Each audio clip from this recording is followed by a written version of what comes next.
കാണിച്ചു തരാം. ഇത് ഞാൻ ദുബായ് പോലീസിൻ്റെ ആപ്പ് ഞാൻ ക്രിയേറ്റ് ചെയ്തിട്ടുണ്ട് ഓൾറെഡി. അത് ഞാൻ ഓപ്പൺ ചെയ്ത് അതിൽ ഫസ്റ്റ് കാണിക്കുന്ന ഫൈൻ പേയ്മെൻറ്റ്, അതിന് താഴത്ത് രണ്ടാമത്തെ സർവീസസ് ഉണ്ട്. ആ സർവീസസിൽ ക്ലിക്ക് ചെയ്താൽ പിന്നെ ഇവിടെ ഓപ്പൺ ആവുന്നുണ്ട് റിപ്പോർട്ട് ട്രാഫിക് ആക്സിഡൻറ്റ്. നെക്സ്റ്റ് എത്ര വെഹിക്കിളാണ് തമ്മിൽ കൂട്ടിയിടിച്ചതെന്നുള്ളത്. 2 ആണെങ്കിൽ 2 ക്ലിക്ക് ചെയ്യുക. 2, 3 ആണെങ്കിൽ 3ൻ്റെ ഓപ്ഷൻ ഉണ്ട്. Vehicle plate number, licence number, picture of the damages, vehicle ലേബിൾ, മൊബൈൽ നമ്പർ, ഇത്രയും സംഭവം നമ്മൾ ഫില്ല് ചെയ്യണം. അതിൽ വെഹിക്കിൾ പ്ലേറ്റ് നമ്പർ, അത് പ്ലേറ്റ് നമ്പർ ഓപ്പൺ ചെയ്ത് കഴിഞ്ഞാൽ നമുക്ക് അതിൻ്റെ കോഡ്, ഏത് എമിറേറ്റ്സ് ആണെന്നുള്ളത്, നമ്പർ, ഇത് 3 ചെയ്യുക. അതിനാണിത് ഞാൻ ഇവിടെ ചെയ്യുന്നുണ്ട്. ദുബായ് ആണെങ്കിൽ ദുബായ്, അജ്മാൻ അല്ലൈൻ എല്ലാം ഉണ്ട്. അബുദാബി ആണെങ്കിൽ അബുദാബി, ഒക്കെ ഏത് വണ്ടിയാണെങ്കിലും ഇതിൽ തന്നെ നമുക്ക് രജിസ്റ്റർ ചെയ്യാം.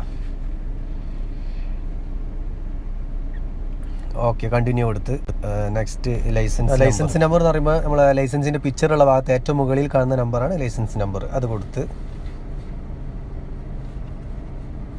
കണ്ടിന്യൂ കൊടുക്കുക. നെക്സ്റ്റ് പിക്ചർ, അതായത് വെഹിക്കിൾ പ്ലേറ്റ് നമ്പർ ഉൾപ്പെടെയുള്ള ഒരു പിക്ചർ എടുത്ത് നെക്സ്റ്റ് 3 പിക്ചർ വേറെ, അതായത് മറ്റുള്ള ഏതൊക്കെ ഭാഗത്തുണ്ടെന്നുള്ള കംപ്ലീറ്റ് അതിൻ്റെ ഡീറ്റെയിൽ 4 പിക്ചറിൽ ഉൾപ്പെടുത്തിയിട്ട് അയച്ചു കൊടുക്കും.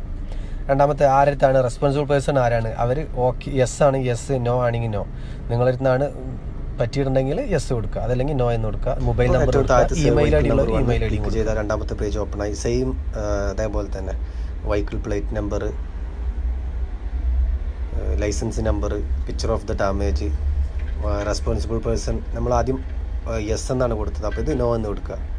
കാരണം നമ്മൾ റെസ്പോൺസിബിൾ അല്ല. അപ്പോൾ രണ്ടാമത്തെ വെഹിക്കിളുണ്ട്, അപ്പോൾ ഇത് നോ എന്ന് കൊടുക്കുക. മൊബൈൽ നമ്പർ, എന്നിട്ട് ഇത്രയും നമ്മൾ ടൈപ്പ് ചെയ്ത് സ്റ്റാർട്ട് കൊടുത്തു കഴിഞ്ഞാൽ, ഇപ്പോൾ നമ്മൾ സ്റ്റാർട്ട് കൊടുത്തിട്ടില്ല. സ്റ്റാർട്ട് കൊടുത്തു കഴിഞ്ഞാൽ ഈ പ്രിൻ്ററിൻ്റെ ഒരു സിമ്പിളുള്ള ഒരു റൗണ്ട് ഉണ്ട് മുകളിൽ, മൂന്നാമത്തെ, അത് ഓട്ടോമാറ്റിക്കലി അവിടെ റൗണ്ട് വന്നിട്ടുണ്ടാവും. അതിൻ്റെ താഴത്ത് സബ്മിറ്റ് എന്നുള്ള ഒരു ഓപ്ഷനും വരും. അത് നമ്മൾ ക്ലിക്ക് ചെയ്യുക. അത് ക്ലിക്ക് ചെയ്ത് കഴിഞ്ഞാൽ ഡീറ്റെയിൽ കറക്റ്റ് ആണെങ്കിൽ നമുക്ക് റെഫറൻസ് ഐ ഡി. അപ്പോൾ ഇത്രയും ചെയ്ത് കഴിഞ്ഞാൽ സംഭവം കംപ്ലീറ്റ് ആയി.